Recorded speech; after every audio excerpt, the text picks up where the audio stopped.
you've got to be someone that adores chaos to really enjoy a Tour de France, and I do. I absolutely love the unpredictable element of all of it, but it is exhausting and it's unique. There's nothing else like it.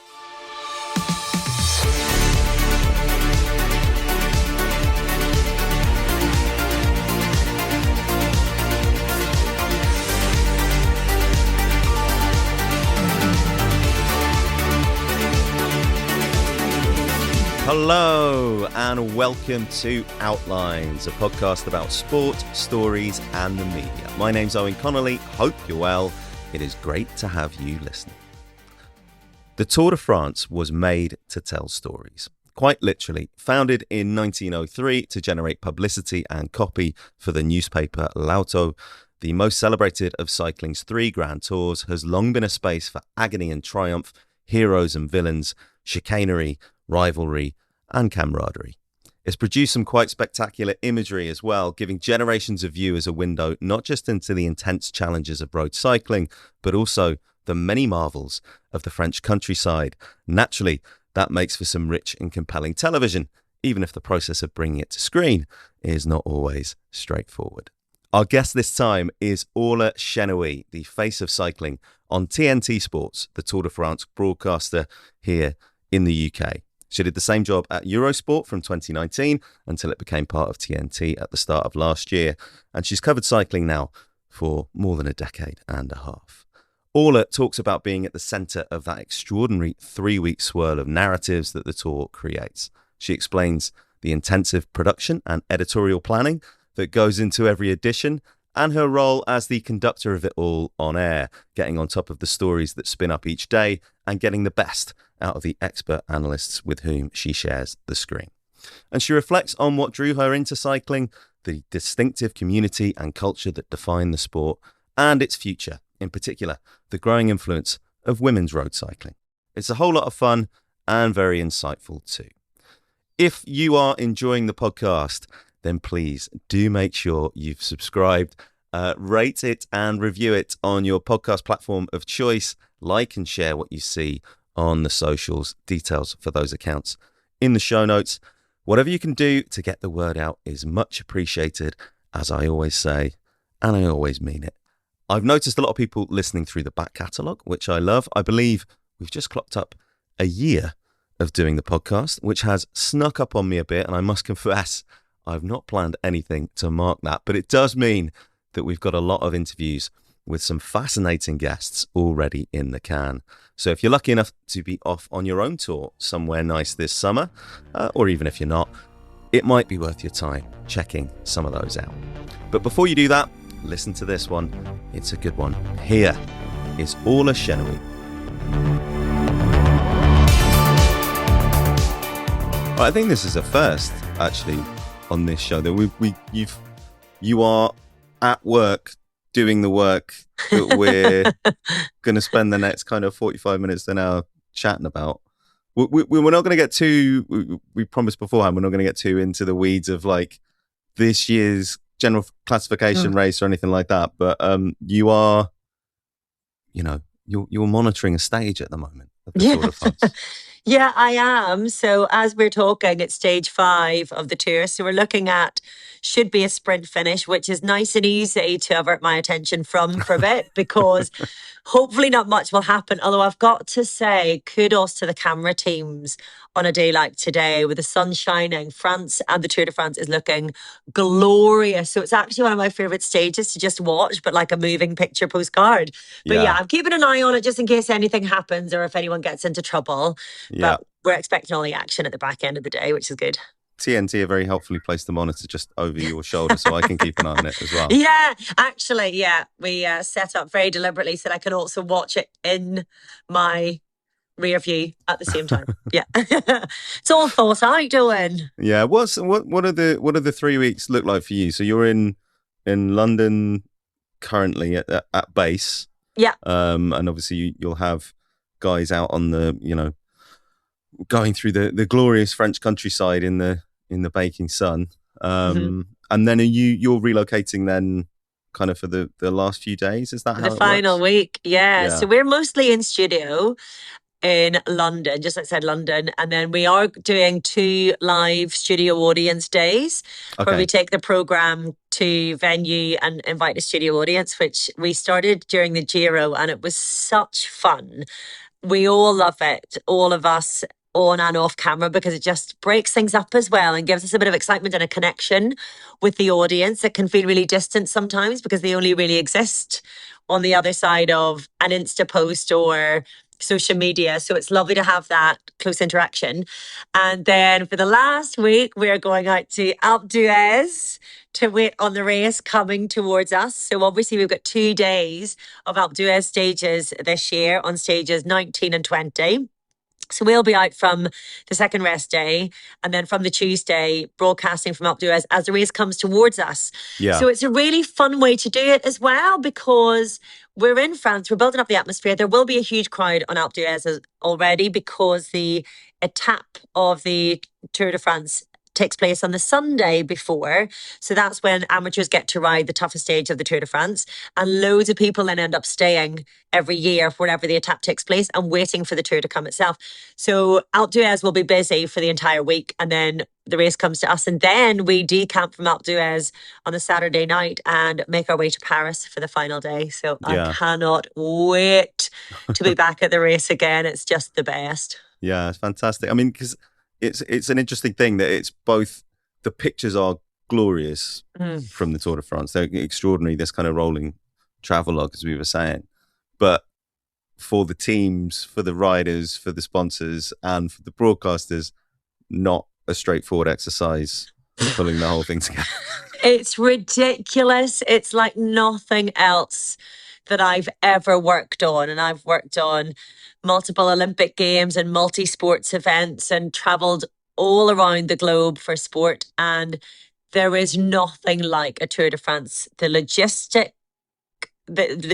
I was going to say nightmare of it, but just puzzle of it all is mind blowing. And as you say, for the teams, for the race organisers, for the broadcasts, for all the journalists. So if you think of the race organisers for a start, they've got to change their 2 venues every day on the daily. So they'll have to set up the start village and everything that goes to the start line, which they do the day before, and have all the timings in place and all the sponsor billboards and everything as it should be. Well, the teams will roll in to a brand new parking paddock and make their way to a brand new sign-on area and a brand new start line. And then they roll out, and everyone involved in the départ team will dismantle all of that. The team buses will race ahead of the riders to get to the race finish. In the meantime, the finishing team of the race organisers, they set up camp at the race finish, waiting for the race to come. And then very quickly, once the race arrives, everything is packed down again and they move on somewhere else. The rolling logistics of it are absolutely phenomenal. And for us as well, covering it, we've got whole teams on the ground right now and they are getting to a new start line and a new finish line every day. And all of the nitty gritty of the logistics that involves in terms of, making sure you've got the right destination in your GPS and navigating road closures and a brand new hotel and checking out of your hotel on time. Then you get to the hotel in the evening and you think, oh, I only want to take in enough from the car that I need for overnight. So you're rifling through your suitcase, trying to get all your stuff. You're trying to make sure you find somewhere to eat before everything closes, getting a few hours sleep and then getting up and doing it all again the next day. It's you've got to be someone that adores chaos to really enjoy a Tour de France. And I do. I absolutely love the unpredictable element of all of it, but it is exhausting and it's unique. There's nothing else like it. Yeah. And for this, at the moment, the key challenge for you is not staying up too late watching the World Cup while you're based in London. Yeah, genuinely. It's wonderful actually though, because my family's in Amsterdam. They're on holiday at the minute, but I live in Amsterdam. And so I come away from my family for work. So I've got no other distractions at the moment. So I'm fully immersed in the Tour de France as I always am. But then I go back to the hotel. There's no one else in my own air team who's staying in the same hotel. So I'm by myself every night and I'm just getting to my hotel room, lying in the bed and watching football for as long as I possibly can, usually falling asleep with the late kickoffs. But yeah, I mean, as you can hear from my accent, I'm Irish. So I don't have any of my own teams, Northern or Republic of Ireland in the competition. But I live in the Netherlands. My husband is French and Moroccan. So I've had plenty of teams to support, and there's been a lot of like high jeopardy games for us. So Yeah, the one in emotions particular, frayed. we won't get into that too deep, but yeah, one in particular that sounds like it would have been a difficult night for the family. Oh, it was horrendous, yeah. And I've got another one to come, France, Morocco. But anyway, we'll move on. But going back to that logistical thing, and I'm keen to get into your kind of what drew you into cycling as well on a personal level. But obviously, the map of the Tour de France changes every year, so you know roughly what you're in for. But equally, you know, you have a Grand Départ, which might be in different countries. You've got different municipalities coming into play, and the mountain stage might be in a slightly different place. And you know, how early in the process are you starting the kind of conversations about, right, how is this going to break down as a TV product for those 3 weeks? I'm not really involved in those conversations because my job doesn't change from year to year. Regardless of what the route actually is, we still have quite a formatted approach to all of it, in the sense that we have an on-air time that will coincide with the stage start time. We will have a program that will last for about 30 minutes beforehand. We have it's a variation on a theme every single day, with the guys going into commentary and then commenting and analysing on the race once it's finished. So really for us, nothing changes very much. And even when we're on the road, we have wonderful production managers who organise where everyone's going to stay, and how that's all going to look, so that we can concentrate on our job of telling the stories. So for us, that's a case of making sure you're across all the cycling action from the start of the season. It's making sure that you're doing your research before stage 1 of the Tour de France, and you know what the stories are going to be. And then it's just paying close attention to everything as it happens, that you know what stories to pick up on. But certainly for all of us involved in bringing the stories to life, our preparation is simply, it coincides with being a cycling fan. It's watching and consuming as much cycling content as possible throughout the course of the year, really. Yeah, sure. And so what, on the more sort of editorial points, what are the few weeks coming into the race look like for you? Obviously you are across other races, and you will be, you know, the Giro was only about a month ago, and will obviously have been an enormous undertaking in itself. But what are some of the other considerations you're having? What are some of the things you're thinking about in terms of, right, how do we express this? How do we evolve it, basically, make it not throw out anything that's not working? But, you know, you talked about the live shows, which we'll come back to, but how do you think about how you're going to tell those stories in that build? Yeah. So I guess that process in terms of the editorial really begins end of last season and then start of this calendar year. So we will have a debrief at the end of, we continue our studio shows until the World Championships, which tend to come after the Vuelta. So you're looking at sort of September time.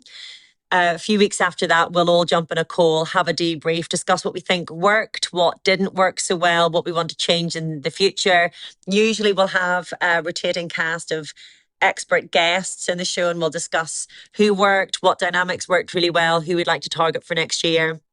And at the start of the calendar year, before the spring classics get underway, we'll meet up again and talk about anything that we're going to change, any particular extra content strands that we're going to have, whether we do any extra television shows around cycling as well. And then for the Tour de France in particular, as you say, we've already come off the back of the Giro d'Italia. Lots of teams will send very different teams to the Tour de France than they will the Giro. But you've been in the thick of the whole Grand Tour narrative anyway. But certainly once we go back from the Giro, then we start to plan in phone calls and Zooms with sports directors of the main teams, as many teams as we possibly can. So our main producer here, Doug Ferguson, will coordinate all of that. He'll reach out to sports directors and press officers for UAE Team Emirates, for Visma Lease Bike, then begin that really almost impossible task of aligning schedules. How many people can make that call? How many people can make that call? And we're all trying to dial into these Zooms that only last about half an hour with the sports directors, but they're absolutely invaluable. And someone's always taking notes on that. And then we share all of the notes at the end, because people generally can't make every single conversation. Sometimes the teams like to double up on those kinds of calls. There's one that we will share with NBC, for example. Their team are on it at the same time as us, and it's just this trust that nobody is going to give away any information. We often find out what the teams are before they're released to the public. Everything is confidential, and that's just the shared understanding that we have. But it's really for our better understanding of how to tell their stories as we come to the Tour de France. But those calls in themselves are quite amusing, because all of us are freelance. And so we're trying to juggle those meetings with daily life. So for me, for example, I've got two quite young kids that I'm ferrying around Amsterdam in my bike. So I'm often having to take these calls while I'm riding through the cobble streets of Amsterdam. But they are absolutely invaluable preparation and research for all of us coming into it. Yeah, it's a lot that goes into, what from your perspective becomes then a very clear job once you get on the air. And I mean, we'll talk about that as we go. You've been the face of cycling previously on Eurosport and now TNT as it's become for a few years now. Not your background at all, at least in a kind of sporting sense. You were a triple jumper. Correct. Well done. Good research. Fellow triple jumper, Devil Knows His Own. And you were a triple jumper. I mean, not to the same standard. I'd say I was a county finalist triple jumper. Very good though. That's decent. Yeah, but of course you had Jonathan Edwards at I know. So. It's the most random thing. Yeah, I mean, I'm not going to compare myself to Jonathan Edwards, obviously, but yeah, he was doing the cycling before me. So obviously world record holder in triple jump. It was a prerequisite as well for English-speaking Eurosport presenters. You got to know your triple jump. Yeah. I mean, yeah. You talk about Jonathan Edwards. I had my similar experience of being very heavily exposed by much better jumpers, much further back in the process. So it was a very brief dalliance for me. But that you then went into sports journalism kind of more generally. But what drew you to cycling in a professional sense? Well, I actually didn't even start my career in sports broadcast. I was a news journalist first. So my degree had been in law with French, completely unrelated. And then I did a postgrad in journalism, and I really wanted to be a war correspondent was my initial ambition. And I became a news correspondent for Sky News and worked there for a few years on the sort of taxi rank, as we call the general news correspondents. And then the London Olympics were looming on the horizon, and our boss decided that he wanted to have an Olympics correspondent to give it proper coverage. And so I applied for that and got it. And that was a doorway into starting to cover sports, because strangely, sport was a small part of that job at the time, because I had to do the whole background to the London Olympics, when we were talking about the finances and the ticketing system, and there's a lot of politics and economics involved in it with sport as well. And then sport became bigger and bigger through the course of the run up to the London Olympics. But I've always been a huge sports fan.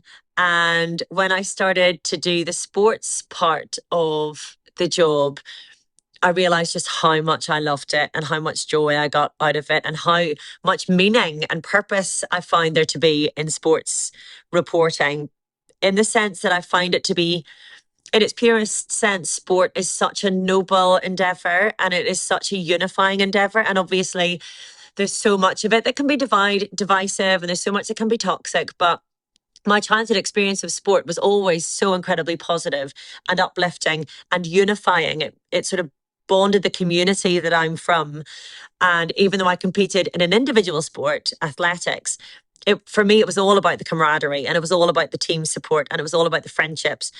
And I sort of rediscovered the nobility of that, I think, in adulthood, in a way that I fell deeply in love with and wanted to be involved in the promotion of sport as a conversation point as much as anything else. And to tell the stories of those athletes. And for cycling, it was very simply a case of the Team GB Olympic squad had been so successful in Beijing at cycling that became the first sport that I started to cover. And once I started with cycling, I just fell so hard for the sport. And then Team Sky came along. So I was reporting on Team Sky, got to go to some road races. And what we're talking about earlier, Owen, that sort of rolling postcard, I got to go on site to cover live sport in these kinds of sporting arenas and see the fans and smell the smells and hear the noise and feel the texture of all of it. And it's such an event as well as just a sport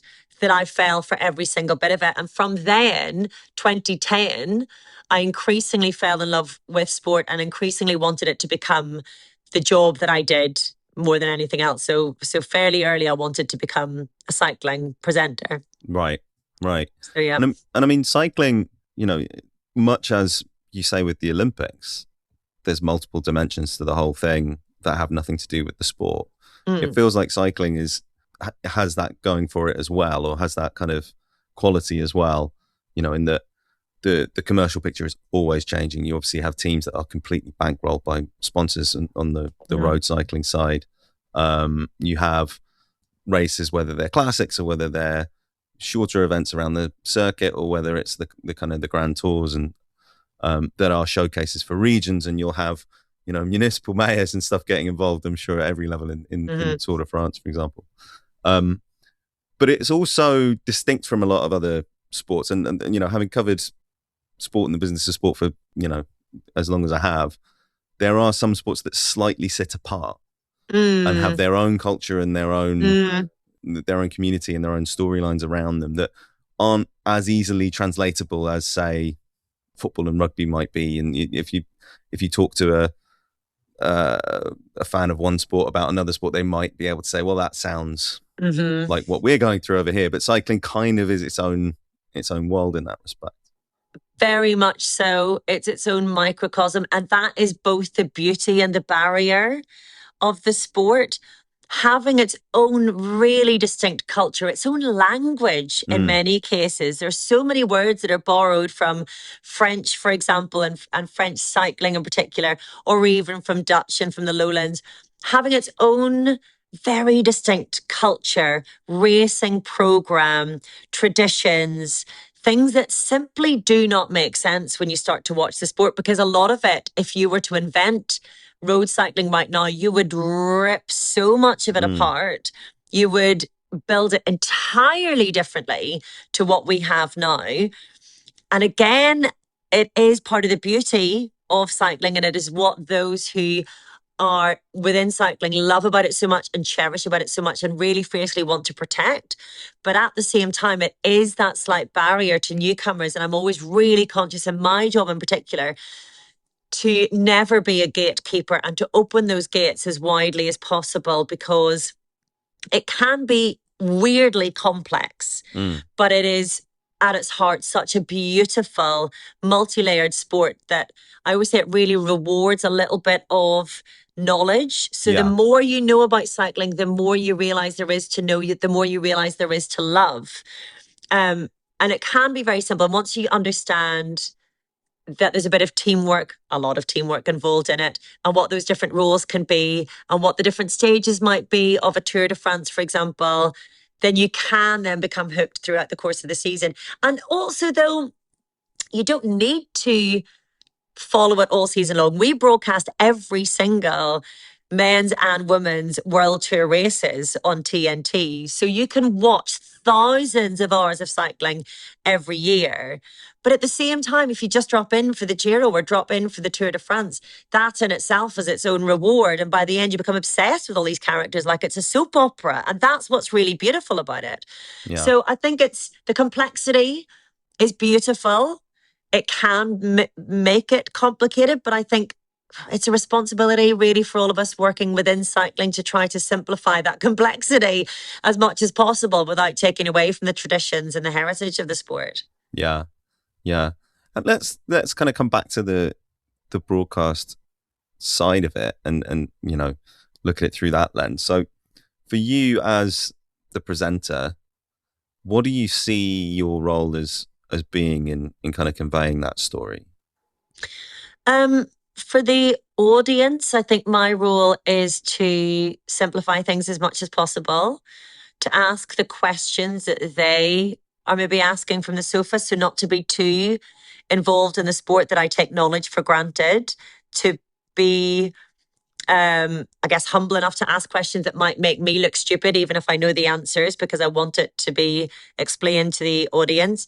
And it's to draw the best out of everybody alongside me in the studio. So my job is not to be an expert, even though I've come to know an awful lot about the sport, but my job is to facilitate the experts in their conversation and their explanation, and to spot what I know they're going to spot. So I make sure to ask them about it. So Yeah. with our regular pundits, we all know each other so well. And I know literally by making eye contact with one of the guys beside me that they want to speak and what point they wanted to bring up from what the person before has just said. I'll know when they've spotted something on the screen that they want to talk about that maybe has just popped into their head. And my job is to create enough space for them to get to say all of that and shape that as a narrative. So it's not just a load of bullet points thrown out. And I think my job as well is to help to shape that narrative of a stage, because it's a really learned discipline for me. I'd been broadcasting for a long time before I started in cycling. And I was actually just chatting to David Flatman, the rugby player who's joined our studio today. And he was talking about how long I've been doing this for. And I was remembering back to 2019, which is my first year, and I would be really terrified through a stage thinking, I don't know which bits of this I'm going to pick up on, because it's like 5, 6, 7 hours of racing. What are the bits that tell the story? And the joy of my job has been growing into understanding how to shape a narrative out of what we've just been seeing. So, for example, today it's a sprint stage, so really very little is going to happen. But I am aware of making sure I'm knowing which teams are on the front, which teams are putting which riders on the front, who's doing most of the work, how they're communicating with each other. They're going to be subtle little narratives to just slip in at the end of the day. But then at the end of it, I have to be the one who's picking apart how we tell this sprint story, because one rider will win, but we need to tell the story of how they won, what the team effort was to bring that about, what mistakes other riders or teams might have made in the run up to that, how that's fed in from yesterday or the day before, and things that we remember from the road 2-3 days ago, how that's looking ahead to what's going to come next. And it's trying to help, not help, but fully shape that narrative in a way that gives people at home a headline to walk away from, beyond just X has won the stage today. But you want to give them enough of a running thread through the course of the Tour de France that they're coming back to pick up on it again the next day. And so that we're not just dropping a story, leaving it, not caring about it anymore, but making sure that we're weaving those threads all the way through the Tour de France so that it becomes a greater tapestry by the time we reach Paris, if that makes sense. Yeah, it makes total sense. And I suppose it creates a bit of a distinction between what you're doing in cycling and what the same job is in another sport. And, we've talked about the World Cup, 90 minutes, everybody's watched basically the same thing. Yes. And, you understand, you're probing people for deeper insight, but the story has been shared by everyone. Whereas, as you say, 7 hours of cycling, not everybody is going to be following that, or probably not anybody on broadcast. Yeah. And also there are so many riders, and you've no idea who's going to pop out of the woodwork in the final seconds. So this is the difference. I also cover rugby. You'll get a try in the first maybe 5, 10, 15 minutes. There you go. That's your first talking point. Then you've got another try and a misconversion, whatever it might be. There are very distinctive touch points for your conversation. Say, for example, stage 4 of the Tour de France this year. Any one of 34 riders were realistically going to win that stage from about halfway through the day. So are you researching every one of those 34 riders as you go, given the possibility that a new breakaway could form later in the day? You don't know who's going to be riding into yellow either. So by the end of the day, we've got Mads Pedersen, who won the stage very quickly. We know about Mads anyway, that's not a surprise. but you're trying to get the stats very quickly. When was his last win? Blah, blah, blah, tell a story. But then you've got a brand new rider in the yellow jersey who has never been in yellow before. And we didn't know that he was going to be in yellow. So you've got to really quickly then also paint a full picture of who that rider is and what their journey is to get to that yellow jersey. And in this particular case, it was a fascinating story. He suffered testicular cancer, and it was something that was detected because of a doping test in cycling. So it's a really specific story. We talked about him in the Vuelta last year because he took the leader's jersey there. But all of these storylines are so much less obvious with 180 odd riders in the race. You have to be comfortable as well with not holding too tightly to needing to know everything all the way through the day, and backing yourself that you can jump on whatever the storyline is at the last minute and tell a full story anyway, you know? Yeah. And obviously you're not doing that on your own. No. You have a team several of whom you've known for quite a few years at this point. Just take us behind the scenes. I was trying not to use that phrase, but take us into that process of how you build that rapport, how you understand who's, how people bounce off each other, how you understand, well, this person is going to be stronger in getting into this, or and as you said before, developing that instinct for when this person wants to talk, and when this person, when we're going to give this person a little bit of rope and kind of and let them have a 90 seconds or so of airtime. How do you build those processes? Is it a lot of it just the practice of doing it on air, or do you have meetings beforehand? It's these when not everybody is a team all the time together, as you say, these things can be complicated. Yeah, I mean, those kinds of outcomes tend to be just live on air. And that, again, is just something that I know is part of my job. So if one person has been speaking for like 90 seconds, 2 minutes, then I make sure that I'm going to the next person after that and giving them the opportunity to speak. So it's almost like conducting an orchestra and making sure that every section has their part to play. And so you're making sure that you're remembering who's been speaking a bit longer, who hasn't had the opportunity to speak. So sometimes it's not even necessarily they're going to be the expert. You are trying to make sure that you're saving the next couple of questions. If I'm going to move on to sprints next, I'll ask my non-sprinter a few extra questions because I know I'm not going to be using him quite so much, because now we're talking about sprinting. I'm going to go to Robbie McEwen, for example, or I'm going to go to Adam. So it's making sure that each of those guests has their say enough in the moment, but also knowing the totality of the conversation that's going to come. But it's also trying to provoke them a little bit sometimes, because I think the best television is when it's an honest and genuine conversation. Yeah. And what I don't like so much is when it falls into, I ask a question, you give me an answer. I ask a question, you give me an answer. So I'm always trying to encourage them to debate. And we do this off air as well as on air. So if we feel that we've become a little bit formulaic, then I'll remind the guys, listen, we need to interrupt each other, talk to each other. Don't wait for me. Give your opinion on what they've just said. And if they forget to do that, then I'm doing that for them. So if Matt has said something, again, I can maybe read Adam's face and I'll know he's not going to jump in, but he's not agreeing. So I go to him next and I'll say, okay, Adam, well, what do you think of that? I'm sensing a discord here, and allowing that to be a very live situation. What we don't do is sit down beforehand and decide what we're going to say. And we have tried that in the past. We've tried to decide where do you fall on this side of the argument, and where do you fall on this side of the argument. But the problem is, when you do that, a number of things can happen. They can give their strongest defense of their argument in the green room. So they've already said it. So by the time we're on air, it's diluted a little bit already. Or then what happens is somebody can say, well, as I was saying earlier, even though the audience wasn't part of that earlier conversation. Or worse still, what can happen is that they defend their argument so strongly that they've convinced the other person that they're right. And so they've come to the same conclusion, but they've done that before we've had the conversation on air. And I want that debate to happen on air. So actually what we've learned is that the best thing is for me not to actually prepare too much of the guys beforehand. When we're watching the stage and we're all watching it together and reacting together, I'm always asking the guys, what was that for? Why did you make that face? Why do you think that's surprising? Why did you make that noise? And always getting their information from their heads as it's happening. so that I know which bits are going to be relevant whenever I'm saying them on air, but none of it is actually scripted, because we've learned that the best way to do it is actually to have it as spontaneous as possible, knowing that I've got my head around all of it and can structure it with the help of Doug in the gallery and Lee, our amazing director as well. Yeah.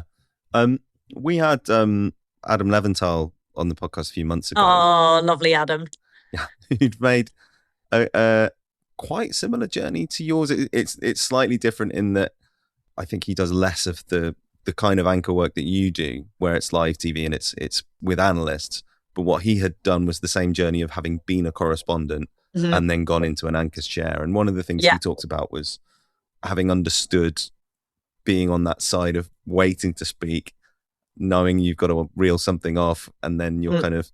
Do you draw on that experience yourself at all, of knowing what it's like to be the contributor rather than the conductor, as you put it? I don't know if that's necessarily the same for me, in that I guess my experience is that I was on the ground at cycling at bike races and explaining them to people back in the studio who didn't have a clue what bike racing was about. And I remember doing a live on Mont Ventoux. I think it was 20, I can't remember which year it was. I'm going to make it up now and get it wrong. I think it was maybe 2010 actually. And Eamon Holmes was in the studio. And he was asking me questions from a position of incredulity. He just couldn't fathom why anything was happening, and was calling it out and saying, well, that's really stupid. And so I'm having to make sure that not like Eamon Holmes to be so brusque about things. Well, it's really useful because I'm having to explain things in a really simple way and also make it super interesting. And I think that's where my value lies, in that these guys have incredibly detailed knowledge because they've all been in the peloton. Their knowledge of bike racing is something I will never have and never need to have. But what I have is the ability to make that really simple. So if they're going into depth in something, I'm able to help them make that really simplified for the audience as well. I think in terms of knowing what it is to wait for your chance to speak, I think I'm someone who reads energy very well. I'm an empath by nature. And so I just feel the energy from the guys whenever they're getting a little bit frustrated that they don't get a chance to talk. And sometimes I have to simply move it on. We've got an interview coming in that I know that we won't get our chance to say anything. But when I do that, when we're in the interview or the break, I say, sorry, I know you wanted to speak. I could tell, but we had to move it on, and they completely understand that. But I think as well, there's that trust from both of us. They trust me that I will give them each the chance to speak as much as possible. And I trust them that they won't try to hog too much airtime from everybody else. You know, it's a real team effort between all of us. Yeah, for sure. Let's talk a bit about the audience. And there's two elements to a Tour de France audience, because you have the hyper specialized cycling fans who will have been following you through the year, and then you'll have the people who are dropping in because it's the Tour de France and they, you know, they're watching the spectacle as much as anything else. Particularly given some of the things you just said about, you know, the detail that's in the heads of your contributors and things like that. How do you approach that aspect of it when over these 3 weeks? I think I try to just treat it all with an assumption of intelligence from our audience. That if they don't understand something, we're giving them enough information that they don't lose the thread of the narrative anyway. But also, if they have a detailed knowledge of something, they're okay with us taking a little side swerve to explain to other newer fans to the sport. And I'll often signpost that as well, so that we don't annoy the more hardcore fans. And I'll say, right, okay, we're getting people coming to this bike race for once a year. They don't watch cycling outside of that. Explain to me why the rest of the peloton should sit up and wait for the yellow jersey because they've had a mechanical.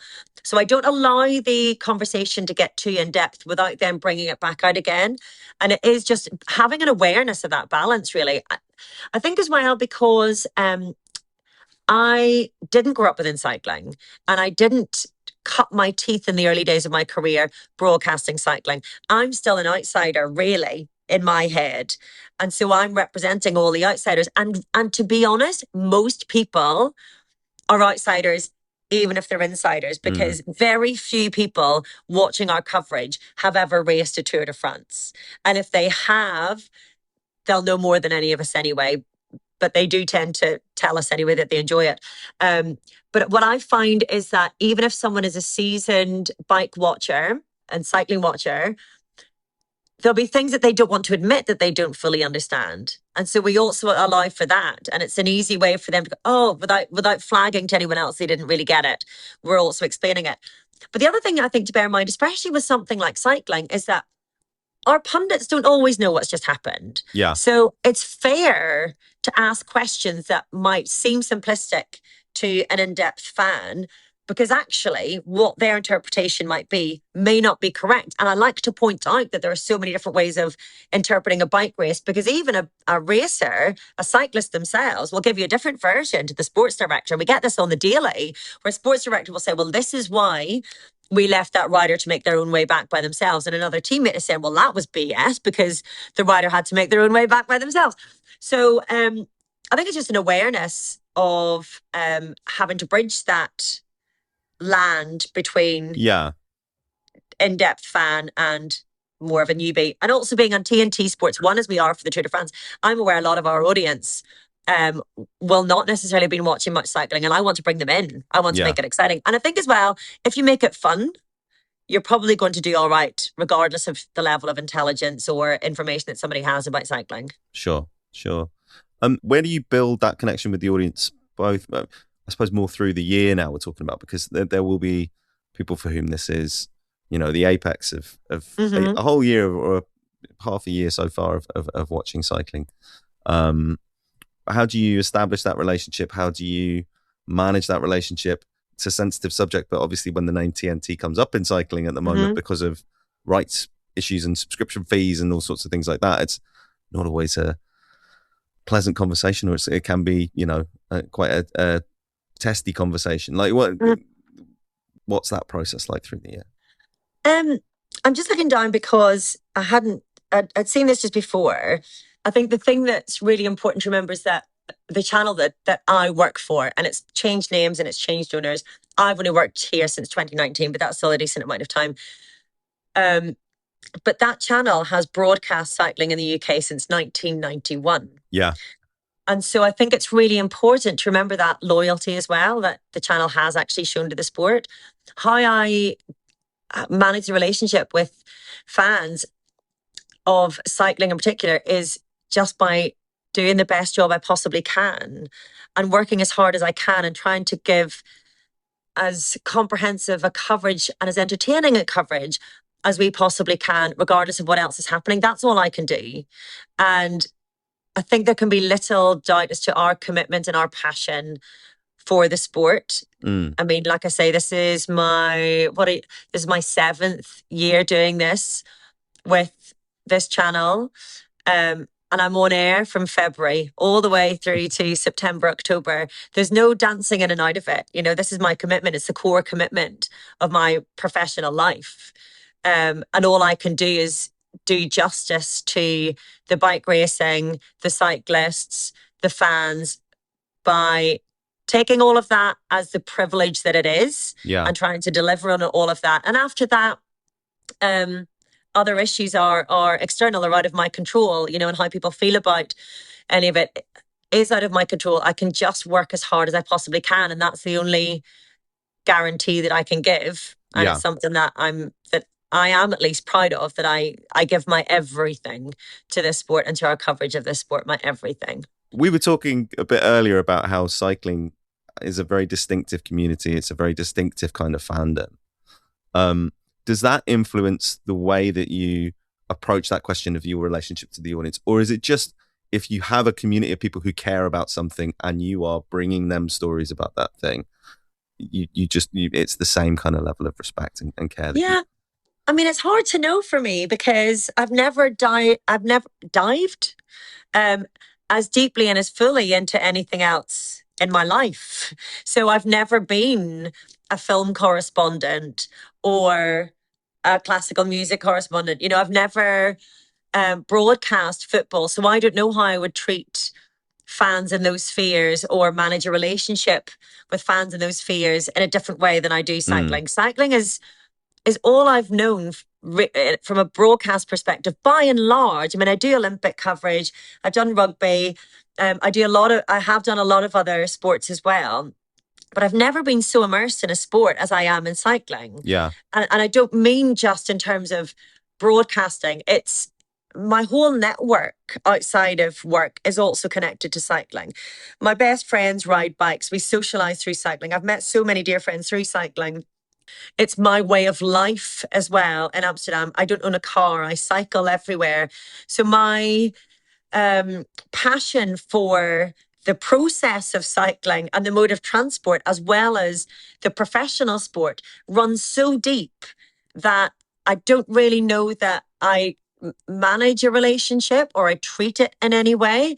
I have my own standards of professionalism, which are really high, and they come from having been forged in a brutal newsroom at Sky News, which was the toughest standard that I've ever worked to, ever.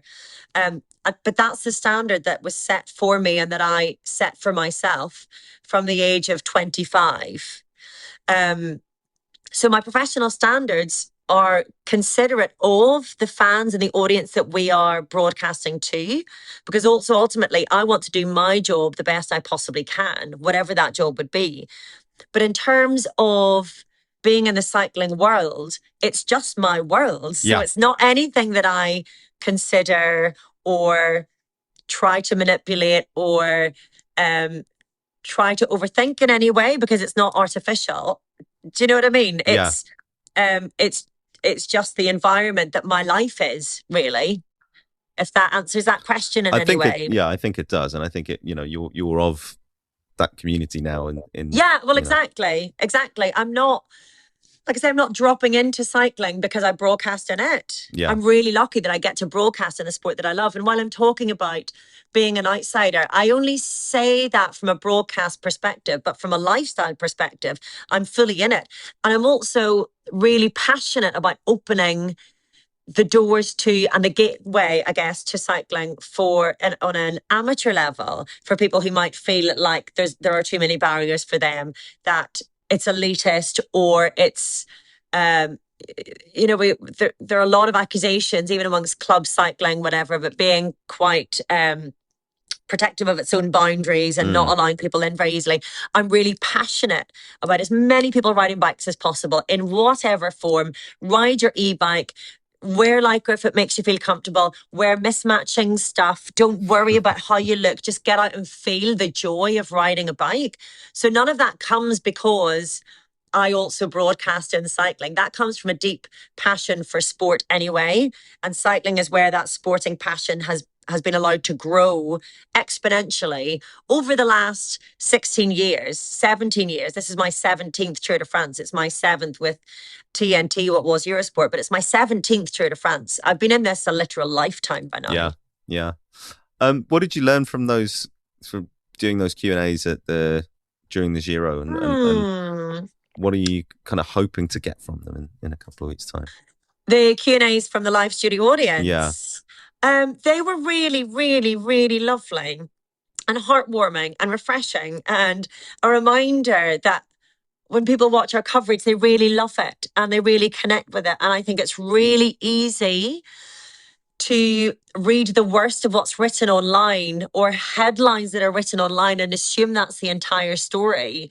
And actually, when you go out and speak to people who are watching your coverage and have been watching it and enjoying it, you remember that connection that people have with the sport and that privilege, as I've said before, of being the conduit between the sport and people watching at home. Because those Q&As have been all so full-hearted and positive and made me feel more deeply we are at the heart of this community, that we are in this community. And one thing I was actually most encouraged by during those Q&As was every single one of the first 2 or 3 questions was about women's cycling, and not in a box ticking way, talking about how we all want to see more coverage of women's cycling on air. It allowed me the opportunity to explain that TNT have been at the forefront of all of that. And when I say TNT, it sounds like it's a big organization. I mean, our tiny little team of human beings at the Yeah. center of that, who have worked really hard to get every race in the Women's World Tour on TNT, who've worked really hard to broadcast more races and more race coverage than the race organizers have traditionally wanted to, and are pushing at that constantly.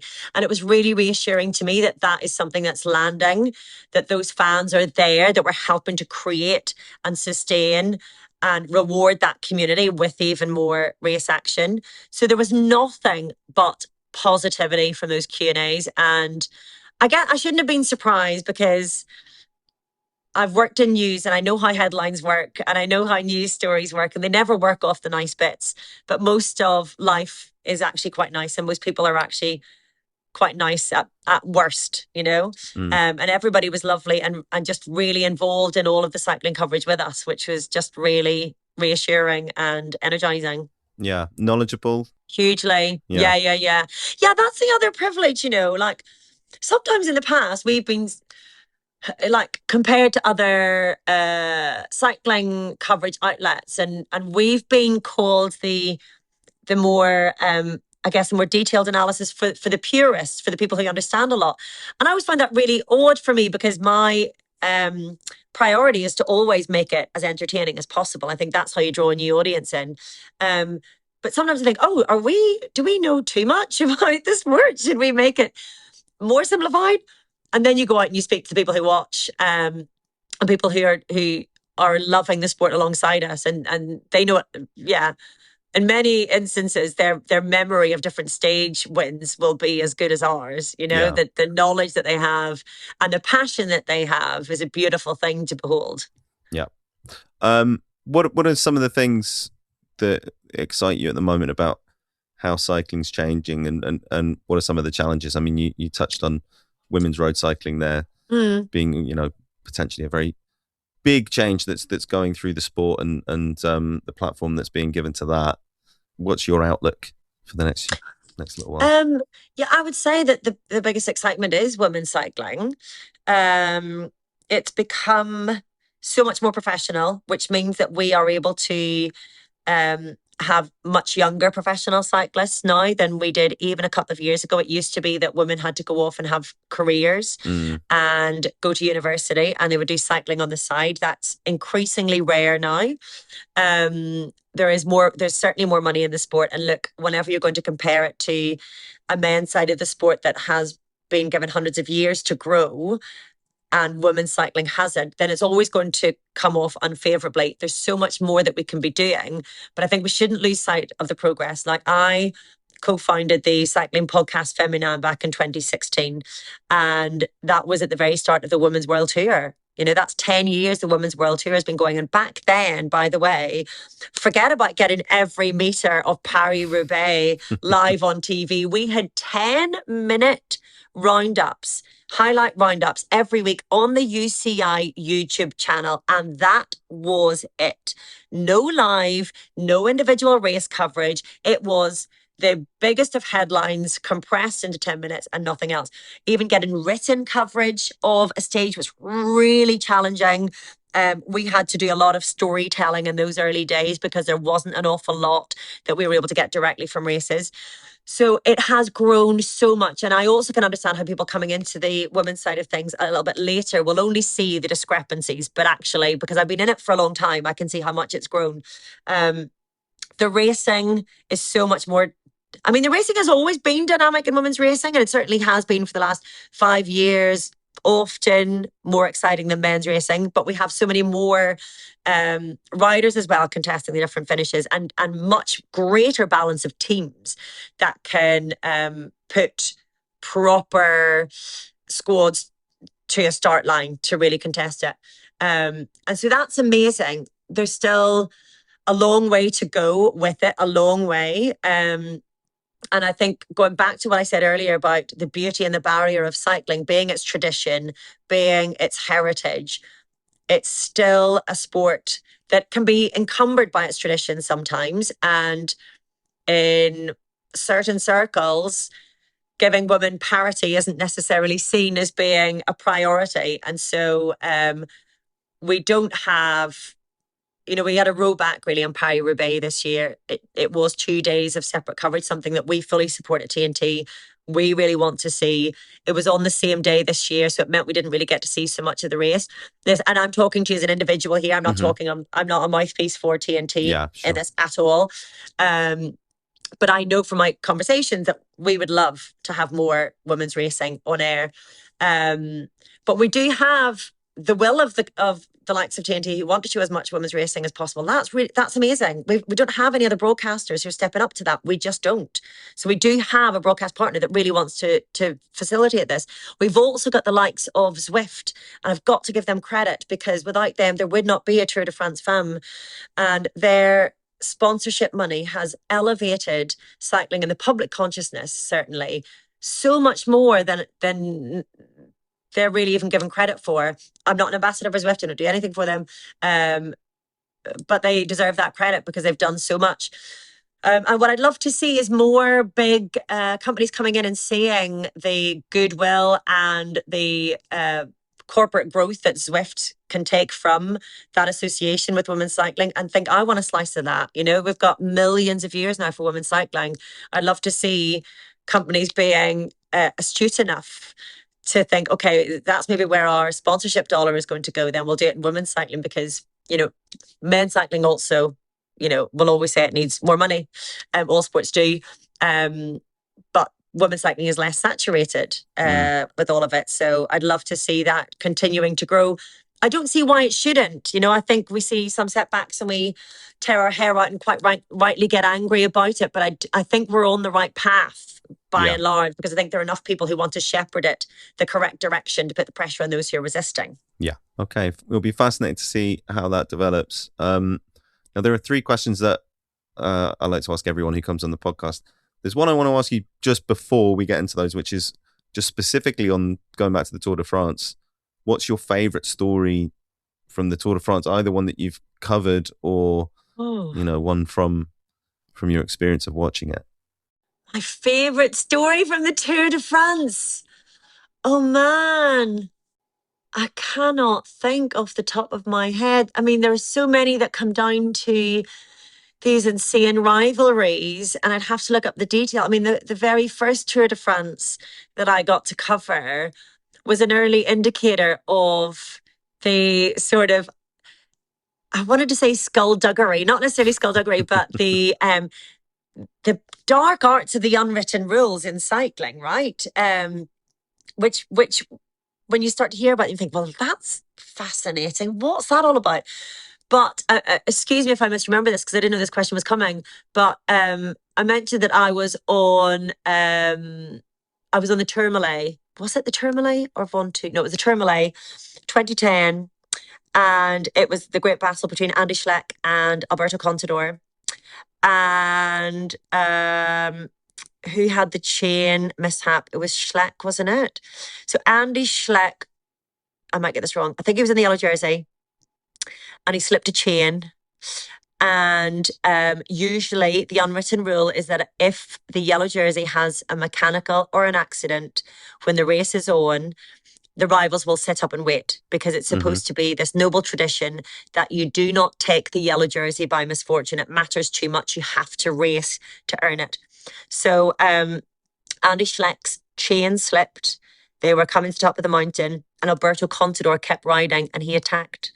And he ended up winning that stage, I believe, by 7 seconds, took the yellow jersey by 7 seconds, and then went on to win the Tour de France by 7 seconds in the end. I don't think I'm misremembering that, but that was one of those incidents. It might have been that I was trying to explain to Eamon Holmes, and he was like, what on earth is this all about?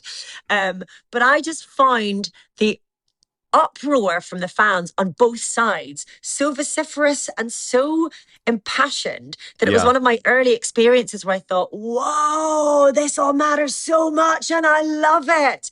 And in contrast then, when we saw, I mean, the greatest rivalry in GC history at the Tour de France, Tadej Pogacar and Jonas Vingegaard, it was one of the years that Jonas won. Again, I'm going to misremember this because I didn't know that this was coming. So we're now 26. So 25 and 24, Tade won. So it must have been 23 maybe when Jonas won. And they were still racing for the yellow jersey. And Taddy crashed on a descent. And even though Jonas was in yellow, he sat up and waited for Taddy because he also didn't want to take the yellow jersey by profiting off Taddy crashing. It was the most dramatic finale to this, what ended up being the tour winning stage. It must have been maybe stage 1920. And anyway, then eventually through that stage, they both sat up and sort of congratulated each other, and Taddy was conceding, "You've won this," and it's an amazing thing. And they're almost like they're riding arm in arm. I seem to remember, and it was one of those moments that really just brought me to tears almost, because I thought they're in the depths of this 3-week hellhole that is competing for the yellow jersey at the Tour de France. And the sportsmanship that was displayed on that stage from both of those riders was so beautiful when something so huge was at stake as a Tour de France win, that it was just marvelous. But please forgive me if I've misremembered or swapped the riders or swapped the days or the yellow jerseys. But those are the headline, because I remember the emotions, right? Yeah. Some people remember the details of what happened. I remember the emotion, how it made me feel. And I remember just feeling so proud to be a cycling fan on that day. It's amazing. Yeah. I've done a quick scan. I think you're broadly right anyway on the... Okay. That'll do. If I was doing it on air, I would have a detail perfect. And if I'd known it was coming, I would have done, but I think that'll do. Okay, on to those last 3 questions. Do you have an origin story or something that sparked your interest in sport? In sport, I've got to say, and I hope my dad doesn't mind, but it was my mum's love of sport that drew the entire family in. My mother is an obsessive when it comes to Gaelic football in particular. Okay. And I mean obsessive. She will watch and rewatch matches on the TV through the course of the week. She'll go to a live game and then she'll come back and watch it on the TV, and then she'll watch it again just in case she missed anything. She absolutely adores that sport. And so growing up, Gaelic football, or football as we call it, so I've got to apologise, we do call the football that's happening at the World Cup soccer in the communities that I'm from. We call football Gaelic football. So we're huge football fans. And we used to go and support Derry in particular, which was my team. And we were building up to winning the Sam Maguire, which is the All-Ireland Championship. And we won the Sam Maguire in 1993. And I was able to follow that whole journey. We went to Dublin the year before when we won the league as well in 92. And then getting to witness Derry winning the All-Ireland and be part of all of... we had opened up bus tours all around the county. You know, we had these huge receptions for all the players who went down in local folklore after 1993. And I would say that's probably the standout moment, the standout era for me of being fully invested as a sports fan. And then I was lucky enough to do sport myself and to be good at it. But it's the sports fandom that hooked me in, probably more so than my own performance. I'm more interested in supporting other people and doing the performance myself. Yeah, sure. What's your favourite piece of sports storytelling? My favourite piece of sports storytelling is, in my mind, the best sports book that's ever been written. And it's called The Dirtiest Race in History. Mm-hmm. And it was written by my dear friend, Richard Moore. And it is the story of the 1998, it wasn't it 98 in Seoul? 100-metre final. 88, thank you. The 1988 100-metre final. Ben Johnson, Carl Lewis. It is the most masterful piece of storytelling. I remember reading it on holiday and I consumed it as I would a thriller. I could not put it down, even though I knew who won the race. The whole point of that book is the incredible in-depth research that went into each of the characters in that 100-metre final. And we went through the whole background to the rivalry between Ben Johnson and Carl Lewis in a way that I'd never read before. And it really did what I think is so important in sports storytelling, which we often miss out on. And it's bringing that story to life in the most human of ways possible. It went into the humanity of each of those athletes without judgment, simply with context and explanation and detailed research. And it is the most wonderful piece of storytelling, sports or not. It's a brilliant book. I've not read that. I think I saw they adapted it into a documentary, I think. Or they used it as the foundation for a documentary called 979 asterisk. Yeah. Please read it. It's I will read that. But you're right, because it's such a fascinating, everyone remembers the sort of subterfuge and everything, and the shock of Johnson being caught during the games. Yeah. But there were so many egos. I mean, it was athletics probably at its pinnacle as like a global event, and you think the pull it had on people's interest. And you had these characters like Johnson and Lewis and Linford Christie and these guys who did not particularly like each other and were all very, very, very driven to win. And I find it really fascinating, the fallout from that race, because we very much had a goodie and a baddie that we were sold, I think, by the mainstream media. And what Richard did is he went through and told the full story of Ben Johnson. And you do develop a sympathy for him as a human being, but also digging into Carl Lewis and who he was as a person, and his relationship with the media and the fans, and his relationship with the purity of sport or not was absolutely fascinating. So like I say, it just painted a full human picture, which is something that is so often lost in sport, where we treat it as being a bit mechanical or data driven or results driven. This was all about the journey to get there. Kind of cliches and archetypes rather than kind of complex. Exactly. Characters. Yeah. What's a sports story you'd like to tell or see somebody else tell? This might not sound like much of a sports story as such, but I'm really fascinated by how our minds influence sporting outcomes. So in particular, I have anxiety, and I've explored with a few top athletes this very question, whether or not anxiety helped them to become elite sports people. So rather than hindering them, but whether it could have been a fuel for them in their sporting excellence. And I spoke to Valtteri Bottas about this. And he was 100% convinced that anxiety made him the athlete that he is. Because whenever I discovered I had anxiety, I was trying to find, I'm very positive, I'm very glass half full. I was trying to find how it has helped me in my life. And I realized that it's pushed me in ways that I wouldn't have allowed or needed myself to be pushed if I didn't have it. And I translated that into sport. And I thought, I wonder if some of these top athletes then have actually had anxiety, maybe know they have it, didn't know they had it. Spoke to Mark Cavendish about it. He was really curious as to whether that could have been something that affected him. And I'd love to broaden that beyond anxiety to neurodivergence and ADHD in particular. I feel like it can be such a label that slams a box shut on people. And actually, if you can see that sport can be a wonderful outlet for that, and if you can channel the excess energy that neurodivergence sometimes translates as into sport, what that can do. And I think that would be a really powerful piece of storytelling, because it gives people who have anxiety or who are neurodivergent a bit more understanding, but also a little bit more hope as to how it can actually be channeled into something that's good. Because a further extension of that story that I'd like to tell is that crossover then with addiction.